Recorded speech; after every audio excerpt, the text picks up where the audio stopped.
ini kita sudah menyiapkan pemateri ya, yang nantinya kita akan giliran ya materi nanti insya Allah untuk salah satu untuk berikutnya Ibu Agustina ya, gantian saja lah kita makin banyak yang share informasi, kita juga latihan sekaligus kita yang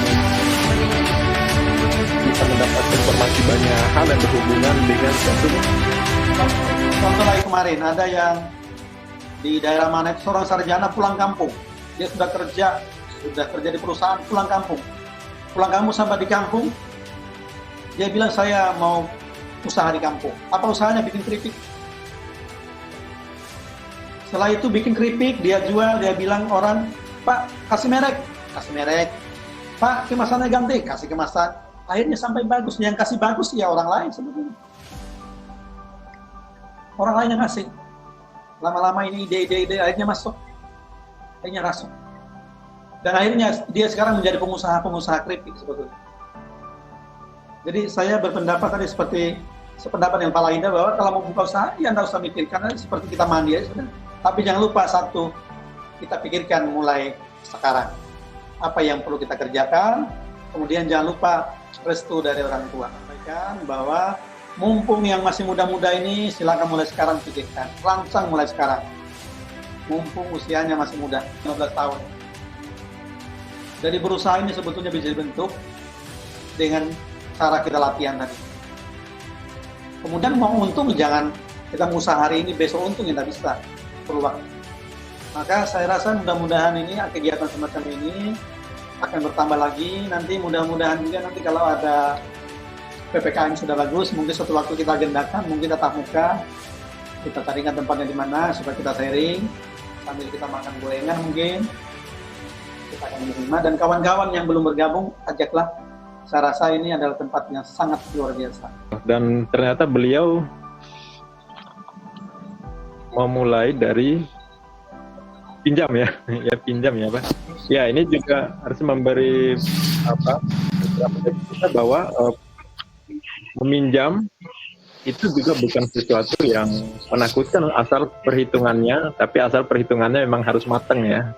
Modal bisa juga mungkin meminjam lewat IMF itu ibu, mertua dan family. Itu bisa lewat itu, asal ya kepercayaan harus dibangun lebih dulu ya. Kita sudah punya track record yang bagus, kalau pinjam gampang kembali, insya Allah kalau meminjam nah itu ya. Ini juga ada beberapa ibu tadi ya, ini Bu Amri yang mana tadi ya. Jadi saya juga pernah memikirkan gimana caranya kita itu mulai melirik di kuliner, khususnya yang khas kita ya, yang khas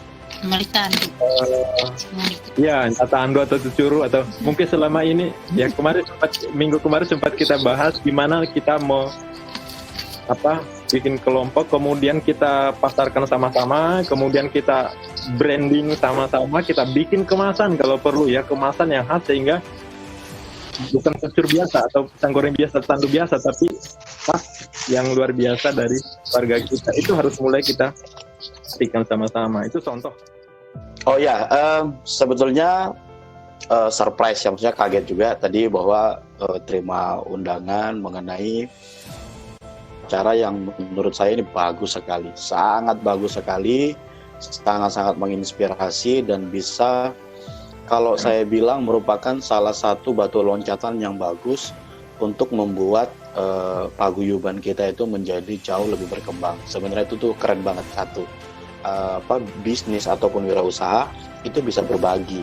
Sebetulnya bukan cuma wirausaha saja yang bisa dibagikan sebenarnya, tapi kalaupun misalnya memang ada salah satu anggota kita yang latar belakang dia sebagai seorang pekerja dan dia punya posisi yang baik di satu instansi ataupun di satu institusi, dia juga bisa berbagi mengenai attitude kerja dan lain sebagainya. Untuk senior kita ya, mungkin yang duluan berwirausaha, mungkin ada sedikit pertanyaan karena kami ini kan di bawah lah kalau untuk wirausaha nih. Jadi gini, saya mau nanya, bisa contohkan dampak terkecil tapi berpengaruh besar terhadap wirausaha? Jadi kalau lebih bagusnya mungkin apalagi kalau memang kita punya margin yang besar itu dimaksimalkan, dimanfaatkan dengan baik, insya Allah itu mungkin dampaknya akan cukup besar itu. Apalagi Saya mau bisnis ini arahnya mau kemana, tujuan besarnya mau seperti apa, berapa lama mau saya laksanakan, lalu kemudian sampai di tahap apa saya mau bikin pengembangannya. Jadi kalau misalnya kita ibarat bahasa kasarnya itu, saya kalau mau bangun rumah, konsep rumahnya mau seperti apa? Sama seperti saya mau bangun usaha. Saya bidang usaha yang mau saya pegang misalnya kosmetik. Oke, berapa item produk yang saya pegang? Berapa lama saya mau menjalankan bisnis ini untuk dia bisa berkembang menjadi seperti A, seperti B, seperti C. Jadi yang paling penting adalah bagaimana membuat planning ataupun perencanaannya. Jadi kalau misalnya sudah berjalan, itu akan jauh lebih mudah lagi. Jadi tadi sudah disinggung juga sama Bapak Ari sebenarnya. Ketika mau melakukan sesuatu yang kita rencanakan, itu memang benar. Tinggal bagaimana proses perencanaan itu bukan cuma sekedar rencana mau bukanya, tapi ketika dia sudah berjalan, ini mau dibawa sampai kemana, mau dibikin sampai sebesar apa, dan mau mendapatkan profit ataupun margin seperti apa. Lalu kita keluarkan hal yang baik, kita tularkan karakter bisnis, karena pemerintah sekarang membuka peluang pegawai negeri sangat kecil, maka mindset kita harus berubah ke sektor wirausaha.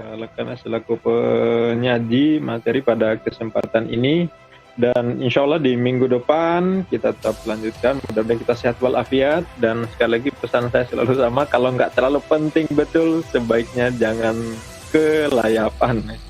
Mending aktivitas di rumah, memasarkan dari rumah, menawarkan dari rumah, kemudian belanja juga dari rumah. Sekarang nggak terlalu kesulitan lagi kita, dan sampai jumpa di kesempatan yang akan datang.